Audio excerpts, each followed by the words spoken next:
près de 5 ans après sa disparition, Karl Lagerfeld fait l'objet d'une série documentaire diffusée sur Canal+. L'occasion de revenir sur la raison pour laquelle le couturier a toujours menti sur un sujet bien particulier. C'était il y a bientôt 5 ans. Le 19 février 2019, le styliste emblématique de la maison Chanel décédait à l'âge de 85 ans. Et si le travail acharné de Karl Lagerfeld aura marqué à jamais la mode, ce sont certainement les nombreux mystères qui entouraient le couturier qui ont fasciné le public. Lorsqu'il tombe malade en 2018, celui qu'on surnommait le Kaiser a longtemps gardé le secret sur le mal qui le rongeait, même auprès de ses collaborateurs dont beaucoup ont appris la cause de son décès bien après sa disparition. Si l'on pensait dans un premier temps que le baron de la mode avait succombé à un cancer du pancréas, ce n'est que des mois plus tard que l'on apprendra qu'il souffrait en fait d'un cancer de la prostate. En réalité, peu de gens, hormis son entourage très proche, connaissaient vraiment Karl Lagerfeld.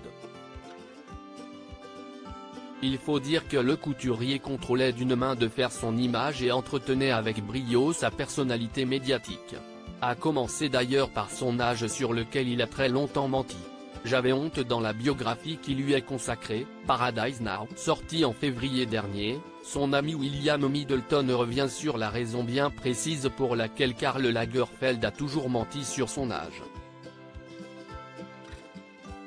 Le couturier a durant de nombreuses années affirmé qu'il était né en 1938.